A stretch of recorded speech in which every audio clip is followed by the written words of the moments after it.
Hi, hello dear students. Welcome to my English class. I am your Mahesh Magdum sir. In today's session, we are discussing SSLC second language English question paper pattern as well as syllabus prescribed for the academic year 2026 and 27. ಆತ್ಮೀಯ ವಿದ್ಯಾರ್ಥಿಗಳ ಇವತ್ತಿನ ಸೆಷನ್ನಲ್ಲಿ ದ್ವಿತೀಯ ಭಾಷೆ English SSLCಗೆ ಸಂಬಂಧಪಟ್ಟಂಥ ಪ್ರಶ್ನೆ ಪತ್ರಿಕೆಯ ಮಾದರಿ ಮತ್ತು ನಿಗದಿಪಡಿಸಲಾದಂಥ ಪಠ್ಯವಸ್ತುವಿನ ಬಗ್ಗೆ ಇವತ್ತಿನ ಸೆಷನ್ನಲ್ಲಿ ನಾವು ಚರ್ಚೆ ಮಾಡ್ತಾ ಇದ್ದೇವೆ. ಸೊ ಈ ಒಂದು ಪ್ರಶ್ನೆ ಪತ್ರಿಕೆಯ ಪಕ್ಷಿ ನೋಟವನ್ನು ನೋಡೋದಾದರೆ ಬರ್ಡ್ಸ್ ಐ ವ್ಯೂನಲ್ಲಿ ಇಲ್ಲಿ 888-941 ಅಂತಂದರೆ 8+8 16 ಕ್ವಶನ್ಸ್ ಆರ್ ಆಫ್ 1 ಮಾರ್ಕ್. 1 ಅಂಕದ 16 ಪ್ರಶ್ನೆಗಳು, ಒಟ್ಟು 16 ಅಂಕಗಳು. ಇನ್ನು 2 ಅಂಕದ 8 ಪ್ರಶ್ನೆಗಳಿರ್ತವೆ, 16 ಅಂಕಗಳು. 3 ಅಂಕದ 9 ಪ್ರಶ್ನೆಗಳು, 9 3 is 27. 4 ಅಂಕದ ಒಟ್ಟು 4 ಪ್ರಶ್ನೆಗಳು, 4 × 4 16. ಇನ್ನು ಇಡೀ ಪ್ರಶ್ನೆ ಪತ್ರಿಕೆಯಲ್ಲಿ 5 ಅಂಕದ ಒಂದೇ ಒಂದು ಪ್ರಶ್ನೆ ಇರುತ್ತೆ, 5 1 5. ಟೋಟಲ್ 38 ಉಪಪ್ರಶ್ನೆಗಳು ಮತ್ತು 80 ಅಂಕಗಳಿಗೆ ಸಂಬಂಧಪಟ್ಟಂತೆ ಇಂಗ್ಲೀಷ್ ಪ್ರಶ್ನೆ ಪತ್ರಿಕೆ ಇರುತ್ತೆ. ಮೇನ್ ಕ್ವಶನ್ಸ್ ಬಂದುಬಿಟ್ಟು 14 main questions, 38 sub questions. Total marks ಬಂದುಬಿಟ್ಟು 80 ಅಂಕಗಳಿಗೆ ಒಟ್ಟು ಪ್ರಶ್ನೆ ಪತ್ರಿಕೆ ಇರುತ್ತೆ. ಸೊ ಇವಾಗ weightage to content and skills ನೋಡೋದಾದರೆ ಒಟ್ಟು ಇಲ್ಲಿ ನಾವು prose, poetry, supplement reading, grammar and vocabulary, comprehension and composition. So ಹೀಗೆ ಒಟ್ಟು 5 ವಿಭಾಗಗಳನ್ನು ನಾವು ನೋಡ್ತೀವಿ. ಸೊ ಪ್ರೋಸ್ಗೆ ಸಂಬಂಧಪಟ್ಟಂತೆ 20 ಅಂಕದ ಪ್ರಶ್ನೆಗಳು ಬರ್ತವೆ. ಪೊಯೆಟ್ರಿಗೆ ಸಂಬಂಧಪಟ್ಟಂತೆ 16 ಮಾರ್ಕ್ಸ್ ಕ್ವಶನ್ಸ್ ಇಲ್ಲಿ ಬರ್ತವೆ. ಇನ್ನು ಸಪ್ಲಿಮೆಂಟರಿ ರೀಡಿಂಗ್ಗೆ ಸಂಬಂಧಪಟ್ಟಂತೆ 4 ಅಂಕದ ಪ್ರಶ್ನೆಗಳು, ಗ್ರಾಮರ್ ಆ್ಯಂಡ್ ವೊಕ್ಯಾಬ್ಯುಲರಿಗೆ ಸಂಬಂಧಪಟ್ಟಂತೆ 16 ಮಾರ್ಕ್ಸು, ಇನ್ನು ಕಾಂಪ್ರಿಹೆನ್ಷನ್ ಮತ್ತು ಕಾಂಪೋಸಿಷನ್ಗೆ ಸಂಬಂಧಪಟ್ಟಂತೆ 24 ಅಂಕಗಳು. ಸೊ ಟೋಟಲ್ ಆಗಿ 80 ಅಂಕದ ಒಂದು ಪ್ರಶ್ನೆ ಪತ್ರಿಕೆ ಇಲ್ಲಿರುತ್ತೆ.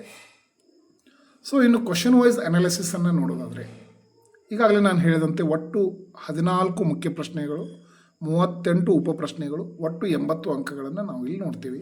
ಸೊ ಕ್ವಶನ್ ನಂಬರ್ 1 ಬಂದುಬಿಟ್ಟು ಮಲ್ಟಿಪಲ್ ಚಾಯ್ಸ್ ಕ್ವಶನ್ಸ್, MCQ ಅಂತಕ್ಕಂಥ ಪ್ರಶ್ನೆ ಬರುತ್ತೆ. ಇಲ್ಲಿ 4 ಪ್ರಶ್ನೆಗಳಿರ್ತವೆ, ಪ್ರತಿ ಪ್ರಶ್ನೆಗೂ 4 ಆಯ್ಕೆಗಳಿರ್ತವೆ. ವಿದ್ಯಾರ್ಥಿಗಳು ಒಂದು ಸರಿಯಾದ ಆಯ್ಕೆಯನ್ನು ಚೂಸ್ ಮಾಡಬೇಕಾಗತ್ತೆ. So dear students, in multiple choice questions there are 4 questions. In question number 1 question ಟ್ಯಾಗನ್ನು ನಾವು ನೋಡ್ತೀವಿ. ಇಲ್ಲಿ question tag, infinitives, language function ಮತ್ತು ಇಫ್ ಕ್ಲಾಸ್ಗೆ ಸಂಬಂಧಪಟ್ಟಂತೆ ಪ್ರಶ್ನೆಗಳು ಸಾಮಾನ್ಯವಾಗಿ ಮಲ್ಟಿಪಲ್ ಚಾಯ್ಸಲ್ಲಿ ಬರ್ತವೆ. ಈ 4 ಪ್ರಶ್ನೆಗಳಿಗೆ ಸರಿಯಾದ ಆಯ್ಕೆಯನ್ನು ಆಯ್ಕೆ ಮಾಡೋದ್ರ ಮೂಲಕ ಮಕ್ಕಳು ಇಲ್ಲಿ 4 ಪ್ರಶ್ನೆಗಳನ್ನು ಉತ್ತರಿಸ್ಬೋದಾಗಿದೆ. ಟೋಟಲ್ ನಂಬರ್ ಆಫ್ ಕ್ವಶನ್ಸ್ 4 ಮತ್ತು ಪ್ರತಿ ಪ್ರಶ್ನೆಗೆ 1 ಅಂಕ, ಒಟ್ಟು 4 ಅಂಕಗಳು. ಇನ್ನು question number 2, main question number 2, sub question number 5 to 16 ನೋಡೋದಾದರೆ ಇಲ್ಲಿ ಡೂ ಆ್ಯಸ್ ಡೈರೆಕ್ಟೆಡ್, ಸೂಚನೆಯಂತೆ ಬರೆಯಿರಿ ಅಂತಕ್ಕಂಥದ್ದು. ಒಟ್ಟು 12 ಪ್ರಶ್ನೆಗಳು ವ್ಯಾಕರಣಕ್ಕೆ ಸಂಬಂಧಪಟ್ಟಂತೆ, ಗ್ರಾಮರ್ ಆ್ಯಂಡ್ ವೊಕ್ಯಾಬ್ಯುಲರಿ. ಟೋಟಲ್ 12 ಅಂಕಗಳು. ಇಲ್ಲಿ ಎಷ್ಟಪ್ಪ ಅಂತಂದರೆ 12 ಪ್ರಶ್ನೆಗಳು ಬರ್ತವೆ ವ್ಯಾಕರಣಕ್ಕೆ ಸಂಬಂಧಪಟ್ಟಂತೆ. ಈಗ ಸಿಲಬಲ್ ಆಗಿರ್ಬೋದು, collocations, correct form of verb, ಆಮೇಲೆ ಪಾರ್ಟ್ಸ್ ಆಫ್ ಸ್ಪೀಚ್ಗೆ ಸಂಬಂಧಪಟ್ಟಂತೆ ಪ್ರಿಪೋಸಿಷನು, ಕಂಜಂಕ್ಷನು ಮತ್ತು articles, active voice, passive voice, degrees of comparison, reported speech, identify parts of ಸ್ಪೀಚ್ದಲ್ಲಿ ಸಾಮಾನ್ಯವಾಗಿ ಅಡ್ಜೆಕ್ಟಿವ್ ಮತ್ತು ಅಡ್ವರ್ಬ್ಗಳನ್ನು ಕೇಳ್ತಾರೆ. ಇನ್ನು ಪ್ರೀವಿಯಸ್ ಕ್ವಶನ್ ಪೇಪರನ್ನು ನಾವು ನೋಡಿದಾಗ ಇಲ್ಲಿ usage structures, add, so and that ಅಂತಕ್ಕಂಥದ್ದು. ಇನ್ನು using words in a sentence as a noun ಮತ್ತು ವರ್ಬ್ ಅಂತಕ್ಕಂಥದ್ದು. ಇನ್ನು given word, homophones, prefix and suffixes, jumble word, correct form of word, ಇಷ್ಟು ಒಟ್ಟು 20 ಗ್ರಾಮರ್ ಐಟಮ್ಗಳಿಗೆ ಸಂಬಂಧಪಟ್ಟಂಥ ಪ್ರಶ್ನೆಗಳಿರ್ತವೆ. ಆ ಪೈಕಿ 16 ಗ್ರಾಮರ್ ಸಂಬಂಧಪಟ್ಟಂಥ ಪ್ರಶ್ನೆಗಳನ್ನು ಪ್ರಶ್ನೆ ನಂಬರ್ 1 ಮತ್ತು 2ರಲ್ಲಿ ಕೇಳಲಾಗ್ತದೆ. ಸಾಮಾನ್ಯವಾಗಿ ಇತ್ತೀಚೆಗೆ ಹೋಮೋಫೋನ್ಸು, ಪ್ರಿಫಿಕ್ಸ್, ಸಫಿಕ್ಸು ಮತ್ತು ಜಂಬಲ್ ವರ್ಡ್ಗೆ ಸಂಬಂಧಪಟ್ಟಂತೆ ಪ್ರಶ್ನೆಗಳನ್ನು ನಾವು ನೋಡಿರೋದಿಲ್ಲ. ಇನ್ನುಳಿದಂತೆ ಒಟ್ಟು 16 ವ್ಯಾಕರಣಾಂಶಗಳಿಗೆ ಸಂಬಂಧಪಟ್ಟಂಥ ಪ್ರಶ್ನೆಗಳು ಇಲ್ಲಿ 2 ಪ್ರಶ್ನೆಗಳಲ್ಲಿ ಬರ್ತವೆ. ಸೊ ನೆಕ್ಸ್ಟ್ ಕ್ವಶನ್ ನಂಬರ್ 3ಗೆ ಬಂದರೆ ಇಲ್ಲಿ ಕಾಂಪೋಸಿಷನ್ಗೆ ಸಂಬಂಧಪಟ್ಟಂಥ ಒಂದು ಪ್ರಶ್ನೆ ಇರುತ್ತೆ, ಎಡಿಟ್ ದ ಪ್ಯಾರಾಗ್ರಾಫ್ ಅಂತಕ್ಕಂಥದ್ದು. ಇಲ್ಲಿ ಒಂದು small paragraph containing 1 or 2 sentences ಕೊಟ್ಟಿರ್ತಾರೆ. ಆ ಪ್ಯಾರಾಗ್ರಾಫ್ನಲ್ಲಿ 2 ಎರರ್ಸ್ಗಳಿರ್ತವೆ. ಆ ಎರರ್ಸ್ಗಳಿಗೆ ಸಂಬಂಧಪಟ್ಟಂತೆ ಕ್ಲೂಗಳನ್ನು ಕೂಡ ಕೊಟ್ಟಿರ್ತಾರೆ. ಆ ಕ್ಲೂಸ್ಗಳನ್ನು ನೋಡಿಕೊಂಡು ಸ್ಟೂಡೆಂಟ್ಸ್ ಏನು ಮಾಡಬೇಕಪ್ಪ ಅಂತಂದರೆ ಆ ಒಂದು ಎರರ್ಗಳನ್ನು ರೆಕ್ಟಿಫೈ ಮಾಡಬೇಕಾಗುತ್ತೆ. ಈಗ ನೋಡಿ, ಇಲ್ಲಿ ಒಂದು ಎಕ್ಸಾಂಪಲ್ ನೋಡೋದಾದರೆ, Hemant moved to the edge of the compound to pluck flowers. He lost balance, fell down but broke his leg. ಈ ಪ್ಯಾರಾಗ್ರಾಫ್ಗೆ ಸಂಬಂಧಪಟ್ಟಂತೆ ಕ್ಲೂ ಎ ಬಂದುಬಿಟ್ಟು spelling mistake to be corrected. ಇಲ್ಲಿರ್ತಕ್ಕಂಥ ಒಂದು ವರ್ಡ್ದು ಸ್ಪೆಲ್ಲಿಂಗು ಮಿಸ್ಟೇಕ್ ಆಗಿದೆ. ಆ ಸ್ಪೆಲ್ಲಿಂಗ್ ಮಿಸ್ಟೇಕನ್ನು ಐಡೆಂಟಿಫೈ ಮಾಡಿ ಅದನ್ನು ರೆಕ್ಟಿಫೈ ಮಾಡ್ತಕ್ಕಂಥ ಕೆಲಸ ಆಗಬೇಕು. ಸೊ ಇಲ್ಲಿ ಸ್ಪೆಲ್ಲಿಂಗ್ ಬಂದುಬಿಟ್ಟು ಲಾಸ್ಟ್ ಅಂತಕ್ಕಂಥದ್ದು LAST ಆಗಿದೆ.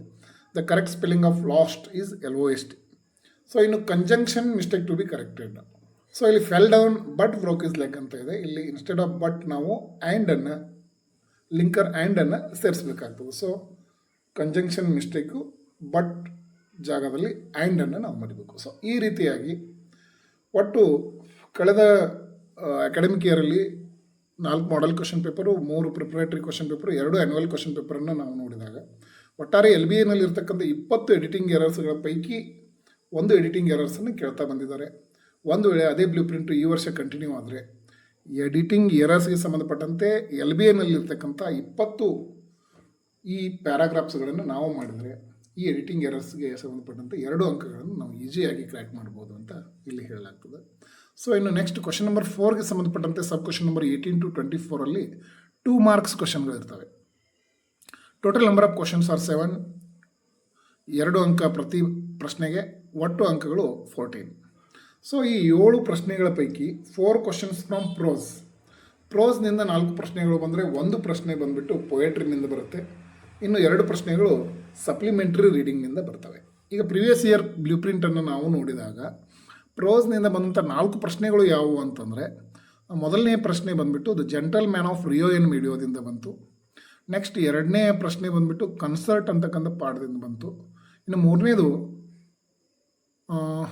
ಡಾಕ್ಟರ್ BR ಅಂಬೇಡ್ಕರ್ ಪಾಠದಿಂದ 1 ಪ್ರಶ್ನೆ, science and hope of survival. ಹೀಗೆ 4 ಪ್ರಶ್ನೆಗಳು ಪ್ರೋಸ್ನಿಂದ ಬಂದವು. Gentleman of Rio en Medio, doctor BR Ambedkar, concert ಮತ್ತು science and hope of survival. So ಇನ್ನು 1 ಪೊಯೆಟ್ರಿದಿಂದ 2 ಮಾರ್ಕ್ ಕ್ವಶನ್ ಬಂದುಬಿಟ್ಟು ಐ ಆಮ್ ದ ಲ್ಯಾಂಡ್ ಅಂತಕ್ಕಂಥ ಪೊಯೆಟ್ರಿದಿಂದ 1 2 ಮಾರ್ಕ್ ಕ್ವಶನ್ ಬಂತು. ಇನ್ನು ಸಪ್ಲಿಮೆಂಟ್ರಿ ರೀಡಿಂಗಿಗೆ ಸಂಬಂಧಪಟ್ಟಂತೆ ಒಟ್ಟಾರು 4 ಸಪ್ಲಿಮೆಂಟ್ರಿ ರೀಡಿಂಗ್ ಇದ್ದಾವೆ. ಆ 4ರಲ್ಲಿ 2ಕ್ಕೆ ಸಂಬಂಧಪಟ್ಟಂತೆ ಒಂದು ಚಾಯ್ಸ್ ಇದೆ. ಅಲ್ಲಿ ಏನು ಅಂತಂದರೆ, ನಾವು 2 ಸೆಟ್ಗಳ ಪೈಕಿ 1 ಸೆಟ್ಟನ್ನು ಮಾಡಿದರೆ ಈ 2 ಪ್ರಶ್ನೆಗಳು ಕವರ್ ಆಗ್ತವೆ ಅಂತಕ್ಕಂಥದ್ದು. ಸೊ ಇವಾಗ SR ಸಪ್ಲಿಮೆಂಟ್ರಿ ರೀಡಿಂಗ್ 1 ಬಂದುಬಿಟ್ಟು ನಾರಾಯಣಪುರ ಇನ್ಸಿಡೆಂಟ್ ಇದೆ, 2 ಬಂದುಬಿಟ್ಟು on the top of the world, 3ನೇದು the great martyr ever cherished ಮತ್ತು 4ನೇದು the bird of happiness. So ಈ 4 ಸಪ್ಲಿಮೆಂಟ್ರಿ ರೀಡಿಂಗ್ಗಳ ಪೈಕಿ ಐದರ್ 1 or 3 or 2 or 4 ಈ 2 ಸೆಟ್ಗಳಲ್ಲಿ ಒಂದನ್ನು ವಿದ್ಯಾರ್ಥಿಗಳು ಆಯ್ಕೆ ಮಾಡ್ಕೋಬೇಕು. ನೀವು ನಾರಾಯಣಪುರ ಇನ್ಸಿಡೆಂಟ್ ಮಾಡಿದರೆ ಗ್ರೇಟ್ ಮಾರ್ಟಿಯರ್ ಎವರ್ ಚೆರಿಶ್ಡ್ ಈ 2 ಪಾಠಗಳನ್ನು ಮಾಡಬೇಕು. ಇಲ್ಲಾಂದರೆ on the top of the world ಮತ್ತು ದ ಬರ್ಡ್ ಆಫ್ ಹ್ಯಾಪಿನೆಸ್ ಈ ಒಂದು ಚಾಯ್ಸ್ ಇರುತ್ತೆ ಅಲ್ಲಿ. ಸೊ ಈ 4ರ ಪೈಕಿ ಆ್ಯನ್ಯುವಲ್ ಎಕ್ಸಾಮ್ಗೆ ಸಂಬಂಧಪಟ್ಟಂತೆ 2 ಸೆಟ್ಗಳಲ್ಲಿ 1 ಸೆಟ್ಟನ್ನು ವಿದ್ಯಾರ್ಥಿಗಳು ಆಯ್ಕೆ ಮಾಡಿಕೊಂಡ್ರೆ ನಿಮಗೆ ಅದು ಪರೀಕ್ಷಾ ದೃಷ್ಟಿಯಿಂದ ಅನುಕೂಲ ಆಗುತ್ತೆ ಅಂತ ಇಲ್ಲಿ ಹೇಳಲಾಗ್ತದೆ. ಸೊ ಇನ್ನು ಕ್ವಶನ್ ನಂಬರ್ 5 ಸಬ್ ಕ್ವಶನ್ ನಂಬರ್ 25 ಮತ್ತು 26ಗೆ ಸಂಬಂಧಪಟ್ಟಂತೆ 3 ಮಾರ್ಕ್ ಕ್ವಶನ್ಸ್ಗಳು ಇರ್ತವೆ. ಇಲ್ಲಿ 2 ಪ್ರಶ್ನೆಗಳು ಇರ್ತವೆ. 1 ಪ್ರಶ್ನೆ ಪ್ರೋಸ್ನಿಂದ ಇದ್ದರೆ ಇನ್ನೊಂದು ಪ್ರಶ್ನೆ ಪೊಯೆಟ್ರಿನಿಂದ ಇರುತ್ತೆ. ಇನ್ನು ಕಳೆದ ವರ್ಷದ ಬ್ಲೂ ಪ್ರಿಂಟ್ನಲ್ಲಿ ನೋಡೋದಾದರೆ ಪ್ರೋಸ್ ಬಂದುಬಿಟ್ಟು ಹೀರೋ ಪಾಠದಿಂದ 1 ಪ್ರೋಸ್ ಕ್ವಶನ್ನು, ಎಲ್ಲ model question paper, preparatory question paper, 2 annual question ಪೇಪರ್ಗಳಲ್ಲಿ ಹೀರೋ ಪಾಠದಿಂದ 1 3 ಮಾರ್ಕ್ ಪ್ರಶ್ನೆ ಬಂತು. ಹಾಗಾದರೆ ಹೀರೋ ಪಾಠದಲ್ಲಿ ಬರ್ತಕ್ಕಂಥ 3 ಮಾರ್ಕ್ ಕ್ವಶನ್ಸ್ ಯಾವುವು ನೋಡಿ. ಈಗ ಸಾಮಾನ್ಯವಾಗಿ ಹೀರೋ ಪಾಠದಲ್ಲಿ how did Swami become hero overnight ಅಂತಕ್ಕಂಥ ಒಂದು ಪ್ರಶ್ನೆ ಇದೆ. Narrate the dreadful experiences of Swami lying under the bench ಅಂತಕ್ಕಂಥದ್ದು ಪ್ರಶ್ನೆ ಬರುತ್ತೆ. What are the separate attempts made by Swami to escape from the task. ಈ 3 ಪ್ರಶ್ನೆಗಳಿಗೆ ಸಂಬಂಧಪಟ್ಟಂತೆ ಹೀರೋ ಪಾಠದಿಂದ 3 ಮಾರ್ಕ್ ಕ್ವಶನ್ ಬರೋ ಚಾನ್ಸಸ್ ಇದೆ. ಒಂದು ವೇಳೆ ಬ್ಲೂ ಪ್ರಿಂಟ್ ಕಂಟಿನ್ಯೂ ಆದರೆ ಅದೇ ಪಾಠದಿಂದ ನಾವು ಈ ಪ್ರಶ್ನೆಗಳನ್ನು ಮಾಡ್ತೀವಿ. ಸೊ ಇನ್ನು ಪೊಯೆಟ್ರಿಯಿಂದ ಬಂದುಬಿಟ್ಟು ಜಾಜ್ ಪೋಯಮ್ 2ಗೆ ಸಂಬಂಧಪಟ್ಟಂತೆ 1 ಪ್ರಿವಿಯಸ್ ಬ್ಲೂ ಪ್ರಿಂಟ್ನಲ್ಲಿ 1 3 ಮಾರ್ಕ್ ಕ್ವಶನ್ ಇದೆ. ಸೊ ಇಲ್ಲಿ ಬರ್ತಕ್ಕಂಥ 2 ಪ್ರಶ್ನೆಗಳ ಪೈಕಿ 1 ಪ್ರೋಸ್ನಿಂದ ಬರುತ್ತೆ, ಇನ್ನೊಂದು ಪೊಯೆಟ್ರಿನಿಂದ ಬರುತ್ತೆ. Total number of marks 6. ಇನ್ನು ಕ್ವಶನ್ ನಂಬರ್ 7, 8, 9 ಈ 3 ಪ್ರಶ್ನೆಗಳು ಕಾಂಪೋಸಿಷನ್ನಿಂದ ಬರ್ತವೆ. ಇವು 3 ಮಾರ್ಕ್ ಕ್ವಶನ್ಸ್. ಇನ್ನು ಕ್ವಶನ್ ನಂಬರ್ 7 ಸಬ್ ಕ್ವಶನ್ ನಂಬರ್ 31 ಬಂದುಬಿಟ್ಟು ಪ್ರೊಫೈಲ್ ಟು ಪ್ಯಾರಾಗ್ರಾಫ್. ಇಲ್ಲಿ 1 ಪ್ರೊಫೈಲನ್ನು ಕೊಟ್ಟಿರ್ತಾರೆ, ಆ ಪ್ರೊಫೈಲನ್ನು ನಾವು ಪ್ಯಾರಾಗ್ರಾಫ್ ಆಗಿ ಕನ್ವರ್ಟ್ ಮಾಡಬೇಕು. ಸೊ ಕಳೆದ ಬ್ಲೂ ಪ್ರಿಂಟ್ನಲ್ಲಿ ಎಲ್ಲ ಪ್ರಶ್ನೆ ಪತ್ರಿಕೆಗಳಲ್ಲೂ LBAನಲ್ಲಿ ಕೊಟ್ಟಿರ್ತಕ್ಕಂಥ ಪ್ರೊಫೈಲ್ಗಳ ಪೈಕಿ 1 ಪ್ರೊಫೈಲ್ ಬಂದದ್ದನ್ನು ನಾವು ನೋಡಿದ್ದೀವಿ. ಸೊ LBAಯಲ್ಲಿ ಇರ್ತಕ್ಕಂತಹ ಒಟ್ಟು 20 ಪ್ರೊಫೈಲ್ಗಳಿದ್ದಾವೆ. ಆ ಪ್ರೊಫೈಲ್ಗಳ ಪೈಕಿ 1 ಪ್ರೊಫೈಲನ್ನು ಇಲ್ಲಿ ಕೇಳಿದ್ದಾರೆ ಪ್ರಿವಿಯಸ್ ಇಯರ್ನಲ್ಲಿ. ಸೊ ಆ ಪ್ರೊಫೈಲನ್ನು ಒಂದು 7 to 8 ಸೆಂಟೆನ್ಸಸ್ ಗಳಲ್ಲಿ ನಾವು ಪ್ಯಾರಾಗ್ರಾಫ್ ಆಗಿ ಕನ್ವರ್ಟ್ ಮಾಡಬೇಕು. ಇಲ್ಲಿ ನಾವು ಕೆಲವೊಂದು ಕ್ಲೂಸ್ಗಳನ್ನು ಕೂಡ ವಿದ್ಯಾರ್ಥಿಗಳಿಗೆ ಕೊಟ್ಟಿದ್ದೇವೆ. This is the profile of, ಆಮೇಲೆ ಆ ಪ್ರೊಫೈಲ್ ಇದ್ದಂಥ ವ್ಯಕ್ತಿ ಯಾರು. ಈಗ for example this is the profile of Narendra Modi. Narendra Modi is the prime minister of India. This is the profile of Puneeth Rajkumar. Puneeth Rajkumar was a famous Kannada film actor. This is the profile of Virat Kohli. Virat Kohli is a famous Indian cricketer. ಹೀಗೆ 2 ಸೆಂಟೆನ್ಸ್ಗಳನ್ನು ಬರೆದುಬಿಟ್ಟು ಇನ್ನು ಅವ್ರ ಬರ್ತ್ಗೆ ಸಂಬಂಧಪಟ್ಟಂತೆ he was Born on, date ಕೊಟ್ಟಿದ್ರೆ ಆನು, month year ಕೊಟ್ಟಿದ್ರೆ ಇನ್ ಅಂತ ಬರೀಬೇಕು. He was Born on. ಇನ್ನು ಪ್ಲೇಸ್ ಕೊಟ್ಟಿದ್ರೆ ಇನ್ ಅಂತ ಬರೀಬೇಕು. ಈಗ ಫಾರ್ ಎಕ್ಸಾಂಪಲ್ ಈಗ Puneeth Rajkumar, he was Born on 17th March 1975 ಇನ್ ಚೆನ್ನೈ. ಇನ್ನು ಅವ್ರ ಪೇರೆಂಟ್ಸ್ಗೆ ಸಂಬಂಧಪಟ್ಬಿಟ್ಟು ಹಿಸ್ ಪೇರೆಂಟ್ಸ್ ಆರ್, ಅವ್ರ ಪೇರೆಂಟ್ಸ್ಗಳು ಬರಬೇಕು. ಆಮೇಲೆ ಅವರು ಎಜುಕೇಷನ್ ಕ್ವಾಲಿಫಿಕೇಷನ್ ಕೊಟ್ಟಿರ್ತಾರೆ, ಹೀಸ್ ಕ್ವಾಲಿಫಿಕೇಷನ್ ಈಸ್. ಆಮೇಲೆ ಅವರು ಆಕ್ಯುಪೇಷನ್ ಕೊಟ್ಟಿರ್ತಾರೆ, ಹೀಸ್ ಆಕ್ಯುಪೇಷನ್ ಈಸ್. ಆ್ಯಂಡ್ ಅವ್ರ ಹಾಬೀಸ್ಗೆ ಸಂಬಂಧಪಟ್ಟಂತೆ his hobbies are and he is famous for. ಹೀಗೆ ಇಷ್ಟು ನಾವು ಬರೆದ್ರೆ ಒಂದು 8 to 10 ಸೆಂಟೆನ್ಸಸ್ಗಳನ್ನು ನಾವು ಬರೆದ್ರೆ definitely will get 3 out of 3 marks in profile to paragraph. ಇನ್ನು ಕ್ವಶನ್ ನಂಬರ್ 8ಗೆ ಸಂಬಂಧಪಟ್ಟಂತೆ ಸ್ಟೋರಿ ಡೆವಲಪ್ಮೆಂಟ್. ಇಲ್ಲಿ ಒಂದು ಸ್ಟೋರಿಗೆ ಸಂಬಂಧಪಟ್ಟಂತೆ ಕೆಲವೊಂದು ಹಿಂಟ್ಸ್ಗಳನ್ನು ಕೊಟ್ಟಿರ್ತಾರೆ. ಇಲ್ಲೂ ಕೂಡ LBIನಿಂದ ಆಯ್ದಂಥ ಒಂದು ಸ್ಟೋರಿಯನ್ನು ಕೇಳಿದ್ದಾರೆ ಪ್ರೀವಿಯಸ್ ಬ್ಲೂ ಪ್ರಿಂಟಲ್ಲಿ. ಅಲ್ಲಿ 8 ಸ್ಟೋರೀಸ್ಗಳಿದ್ದಾವೆ. ಆ ಸ್ಟೋರಿಗಳ ಪೈಕಿ ಒಂದು ಸ್ಟೋರಿ ಇಲ್ಲಿ ಬರುತ್ತೆ. ಇಲ್ಲಿ ಏನಪ್ಪ ಅಂತಂದರೆ ಇಲ್ಲೂ ಕೂಡ ನಾವು ಕೆಲವೊಂದು ವಿದ್ಯಾರ್ಥಿಗಳಿಗೆ ಹಿಂಟ್ಸ್ಗಳನ್ನು ಕೊಟ್ಟಿದ್ದೀವಿ. ಸ್ಟೋರಿ ಏನು, ಯಾವುದೇ ಸ್ಟೋರಿ ಇದ್ರೂ ಕೂಡ stories are very interesting, every one like stories, this is the story of ಅಂತ ಯಾವುದು ಕತೆ ಇರ್ತದೆ ಅದನ್ನು ಬರೀಬೇಕು. I like the story very much ಅಂತ ಬರೆದು once upon a time. So ಇಲ್ಲಿ ಎಲ್ಲ ಸ್ಟೋರಿಗಳು ಪಾಸ್ಟ್ ಟೆನ್ಸಲ್ಲಿ ಇರೋದ್ರಿಂದ S+V2 ಪ್ಯಾಟರ್ನಲ್ಲಿ ನಾವು ಸ್ಟೋರಿಗಳನ್ನು ಡೆವಲಪ್ ಮಾಡಬೇಕು. ಈಗ ಫಾರ್ ಎಕ್ಸಾಂಪಲ್ ಈಗ ಒಂದು ಕ್ರೋ, ಕಾಗಿ ಕಥೆಯನ್ನು ಕೊಟ್ಟಿರ್ತಾರೆ, ಅಲ್ಲಿ ಹಿಂಟ್ಸ್ ಇರುತ್ತೆ ಕ್ರೋ ಅಂತ. ಆವಾಗ once upon a time there was a crow. Next hint ಬಂದುಬಿಟ್ಟು ಥರ್ಸ್ಟಿ ಅಂತ ಇರುತ್ತೆ, ಇಟ್ ವಾಸ್ ವೆರಿ ಥರ್ಸ್ಟಿ. ಎಲ್ಲ ಸೆಂಟೆನ್ಸ್ಗಳು S+V2 ಪ್ಯಾಟರ್ನಲ್ಲೇ ಬರ್ತವೆ. ಹೆಲ್ಪಿಂಗ್ ವರ್ಬ್ ಇದ್ದಾಗ ಅಲ್ಲಿ ವಾಸ್ ಬರುತ್ತೆ, ಮೇನ್ ವರ್ಬ್ ಇದ್ದಾಗ V2 ಫಾರ್ಮ್ ಬರುತ್ತೆ. ನೋಡಿ, once upon a time there was a crow, it was very thirsty, it was searching for water, it saw a pot. ಇಲ್ಲಿ main verb ಬಂದುಬಿಟ್ಟು CV2 saw, it saw a pot. There was a very little water in the pot. It thought a plan. It put small pebbles into the pot. Water came up. Crow drank water and flew away happily ಅಂತಕ್ಕಂಥದ್ದು. ಈ ರೀತಿಯಾಗಿ S+V2 ಪ್ಯಾಟರ್ನಲ್ಲಿ ನಾವು story ಡೆವಲಪ್ಮೆಂಟನ್ನು ಮಾಡಿದರೆ ಇಲ್ಲೂ ಕೂಡ definite ಆಗಿ ನಾವು 3 out of 3 ಮಾರ್ಕ್ಸನ್ನು ಪಡಿಬೋದು. Next question number 9 sub question number 33ಗೆ ಬಂದುಬಿಟ್ಟು ಪಿಕ್ಚರ್ ಡಿಸ್ಕ್ರಿಪ್ಷನ್ ಪ್ರಶ್ನೆ ಇರುತ್ತೆ. ನಮ್ಮ ಪ್ರಶ್ನೆ ಪತ್ರಿಕೆಯಲ್ಲಿ ಒಂದು ಪಿಕ್ಚರ್ ಕೊಟ್ಟಿರ್ತಾರೆ. ಆ ಪಿಕ್ಚರು ಸಂಬಂಧಪಟ್ಟಂತೆ ಇಲ್ಲೂ ಕೂಡ LBIನಲ್ಲಿದ್ದಂತಹ ಪಿಕ್ಚರ್ಸ್ಗಳ ಪೈಕಿನೇ ಒಂದು ಪಿಕ್ಚರನ್ನು ಪ್ರಿವಿಯಸ್ ಬ್ಲೂ ಪ್ರಿಂಟಲ್ಲಿ ಕೊಟ್ಟಿದ್ದರು. ಸೊ LBIನಲ್ಲಿ ಒಟ್ಟು ಇರತಕ್ಕಂಥ ಪ್ರಶ್ನೆಗಳು ಪಿಕ್ಚರ್ ಡಿಸ್ಕ್ರಿಪ್ಷನ್ಗೆ ಸಂಬಂಧಪಟ್ಟಂಥ ಎಲ್ಲ ಪಿಕ್ಚರ್ಸ್ಗಳನ್ನು ನಾವು ಮಾಡಿದರೆ ಅದರಿಂದ ಒಂದು ಪಿಕ್ಚರ್ ಡಿಸ್ಕ್ರಿಪ್ಷನ್ನು ನಮ್ಮ ಕ್ವಶನ್ ಪೇಪರಲ್ಲಿ ಬಂದಿತ್ತು. ಸೊ ಇಲ್ಲೂ ಕೂಡ ಕೆಲವೊಂದು ಹಿಂಟ್ಸ್ಗಳನ್ನು ನಾವು ವಿದ್ಯಾರ್ಥಿಗಳಿಗೆ ಕೊಡ್ತೀವಿ. 1 picture is equal to 1000 words. This is the picture of, this picture is very beautiful, I like this picture very much. ಆಮೇಲೆ ಸ್ಟ್ರಕ್ಚರ್, ಸೆಂಟೆನ್ಸ್ ಸ್ಟ್ರಕ್ಚರ್ ಬಂದುಬಿಟ್ಟು there is uh, there are, we can see ಸ್ಟ್ರಕ್ಚರ್ಸ್ಗಳನ್ನು ಬಳಸಿಕೊಂಡು ನಾವು ಇಲ್ಲೂ ಕೂಡ 8 to 10 ಸೆಂಟೆನ್ಸಸ್ಗಳನ್ನು ಬರೆದ್ರೆ picture ಡಿಸ್ಕ್ರಿಪ್ಷನ್ಗೆ ನಾವು 3 out of 3 ಮಾರ್ಕ್ಸನ್ನು ಪಡಿಬೋದು. ಸೊ ಇನ್ನು ಕ್ವಶನ್ ನಂಬರ್ 10ಗೆ ಬಂದುಬಿಟ್ಟು ಕೋಟ್ ಫ್ರಾಮ್ ಮೆಮ್ರಿ. ಇಲ್ಲಿ ಮೆಮರೈಸೇಷನ್ಗೆ ಸಂಬಂಧಪಟ್ಟಂತೆ 2 ಪೋಯಮ್ಗಳನ್ನು ನಾವು ಆ್ಯನ್ಯುವಲ್ ಎಕ್ಸಾಮ್ಗಳಲ್ಲಿ ನೋಡಿದ್ದೀವಿ. ಒಂದು ಕ್ವಾಲಿಟಿ ಆಫ್ ಮರ್ಸಿ, ಇನ್ನೊಂದು blind boy. Either quality of mercy or blind ಬಾಯನ್ನು ನಾವು ಇಲ್ಲಿ ಏನು ಮಾಡಬೇಕಪ್ಪ ಅಂತಂದರೆ ಮಾಡಬೇಕು. ಇಲ್ಲಿ 4 ಮಾರ್ಕ್ಸ್ ಪ್ರಶ್ನೆ ಇದೆ, ಬಹಳ ಈಸಿಯಾಗಿರ್ತಕ್ಕಂಥದ್ದು. ಯಾವುದಾದ್ರೂ ಒಂದು ಪೋಯಮ್ ಪರೀಕ್ಷಾ ದೃಷ್ಟಿಯಿಂದ, ಇನ್ನು ಅಭ್ಯಾಸ ದೃಷ್ಟಿಯಿಂದ 2 ಪೋಯಮ್ಗಳನ್ನು ನಾವು ಮಾಡಬೇಕು. ಬಟ್ ಪರೀಕ್ಷಾ ದೃಷ್ಟಿಯಿಂದ ಯಾವುದಾದ್ರೂ ಒಂದು ಪೋಯಮನ್ನು ನಾವು ಪರ್ಫೆಕ್ಟ್ ಮಾಡಿದರೆ definitely will get 4 out of 4 marks. So ಇನ್ನು ಕ್ವಶನ್ ನಂಬರ್ 35 ಬಂದುಬಿಟ್ಟು ಅನ್ಸೀನ್ ಪ್ಯಾಸೇಜ್. ಇಲ್ಲಿ ಬಹಳ ಅತ್ಯಂತ ಸುಲಭವಾಗಿರ್ತಕ್ಕಂಥ ಪ್ರಶ್ನೆ ಇದು. ಕೆರೆಯ ನೀರನ್ನು ಕೆರೆಗೆ ಚೆಲ್ಲಿ ಅಂತಕ್ಕಂಥದ್ದು. ಪ್ರಶ್ನೆನೂ ಅಲ್ಲೇ ಇರುತ್ತೆ, ಉತ್ತರ ಕೂಡ ಅಲ್ಲೇ ಇರುತ್ತೆ.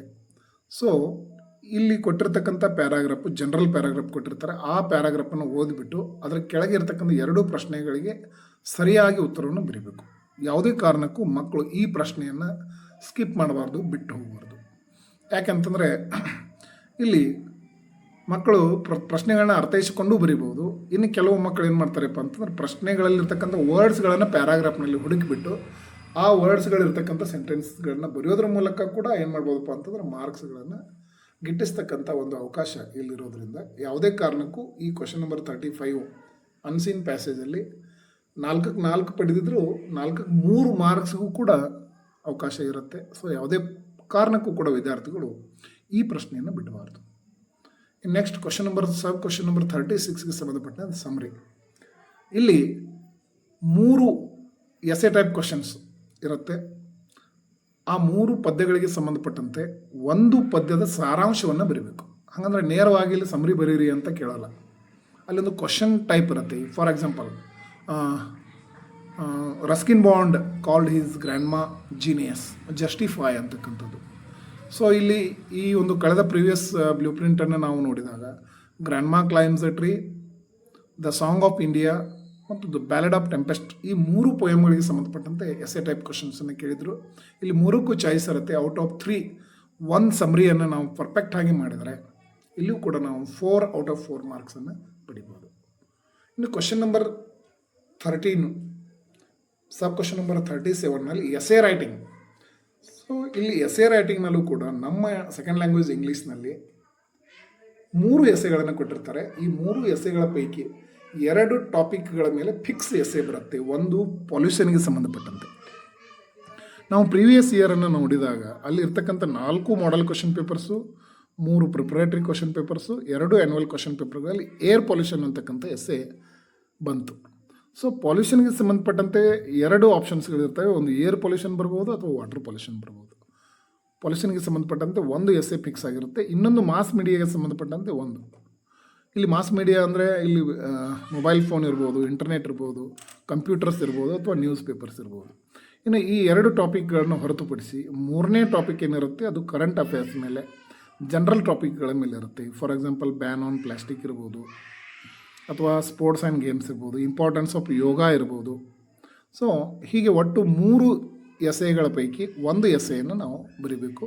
ಅದರಲ್ಲೂ ವಿಶೇಷವಾಗಿ ಪೊಲ್ಯೂಷನ್ ಮತ್ತು ಮಾಸ್ ಮೀಡಿಯಾ ಈ 2 ಟಾಪಿಕ್ಗಳ ಮೇಲೆ ನಾವು ಎಸೆಗಳನ್ನು ಪರ್ಫೆಕ್ಟ್ ಮಾಡಿದರೆ ನಾವು ಇಲ್ಲಿ 4 ಮಾರ್ಕ್ಸನ್ನು ಈಸಿಯಾಗಿ ಕ್ರ್ಯಾಕ್ ಮಾಡ್ಬೋದು. ಸೊ ಇನ್ನು ಎಂಟೈರ್ ಕ್ವಶನ್ ಪೇಪರಲ್ಲಿ ಅತಿ ಹೆಚ್ಚು ಅಂಕಗಳನ್ನು ಕೊಡ್ತಕ್ಕಂಥ ಒನ್ ಆ್ಯಂಡ್ ಓನ್ಲಿ ಕ್ವಶನ್ ಯಾವುದಪ್ಪ ಅಂತಂದ್ರೆ ಅದು letter writing. Last question of the question paper, sub question number 38, main question number 14. ಇಲ್ಲಿ 2 ಲೆಟರ್ಗಳನ್ನು ನಮಗೆ ಕೇಳಿರ್ತಾರೆ. ಆ 2 ಲೆಟರ್ಗಳಲ್ಲಿ ಒಂದು ಫಾರ್ಮಲ್ ಲೆಟರ್ ಇರುತ್ತೆ, ಇನ್ನೊಂದು ಇನ್ಫಾರ್ಮಲ್ ಲೆಟರ್ ಇರುತ್ತೆ. ವಿದ್ಯಾರ್ಥಿಗಳು ಯಾವುದಾದ್ರೂ ಒಂದು ಲೆಟರನ್ನು ಪರೀಕ್ಷಾ ದೃಷ್ಟಿಯಿಂದ ಪರ್ಫೆಕ್ಟ್ ಮಾಡಿಬಿಟ್ಟು ಬರಿಬೇಕಾಗುತ್ತೆ. ನಾವು ಸಾಮಾನ್ಯವಾಗಿ ಸ್ಟೆಪ್ಸ್ಗಳಿಗೆ ಇಲ್ಲಿ ಅಂಕ ಇರುತ್ತೆ. ಈಗ ಪರ್ಸ್ನಲ್ ಲೆಟರ್ ಬಂದುಬಿಟ್ರೆ ಇಲ್ಲಿ FSBST ಅಂತಕ್ಕಂಥ ಸ್ಟೆಪ್ಸ್ ಇರ್ತವೆ. From address, salutation, body of the letter, subscription ಮತ್ತು ಟು ಅಡ್ರೆಸ್ಸು. ಸೊ ಇಲ್ಲಿ ಪರ್ಫೆಕ್ಟಾಗಿ ಲೆಟರನ್ನು ಒಂದು ಪೇಜ್ ಕರೆಕ್ಟ್ ಸ್ಟೆಪ್ಸ್ಗಳನ್ನು ಫಾಲೋ ಮಾಡಿ ಬರೆದಿದ್ದೆ ಆದಲ್ಲಿ 5 ಔಟ್ ಆಫ್ 5 ಮಾರ್ಕ್ಸ್ ಸಿಗೋದ್ರಲ್ಲಿ ಯಾವುದೇ ರೀತಿಯಾದಂಥ ಸಂದೇಹ ಇಲ್ಲ. ಸೊ ಡಿಯರ್ ಸ್ಟೂಡೆಂಟ್ಸ್, ಇಲ್ಲಿವರೆಗೆ ನಾವು SSLC ಸೆಕೆಂಡ್ ಲ್ಯಾಂಗ್ವೇಜ್ ಇಂಗ್ಲೀಷ್ಗೆ ಸಂಬಂಧಪಟ್ಟಂತೆ ಎಂಟೈರ್ ಕ್ವಶನ್ ಪೇಪರ್ ಪ್ಯಾಟರ್ನ್ ಹೇಗಿರುತ್ತೆ ಅನ್ನೋದ್ರ ಬಗ್ಗೆ ಚರ್ಚೆ ಮಾಡಿದ್ದೀವಿ. ಸೊ ಬಹಳ ಈಸಿಯಾಗಿರ್ತಕ್ಕಂಥ ಪ್ರಶ್ನೆ ಪತ್ರಿಕೆ ಇದು. Entire 80 marks are equally divided into 2 parts.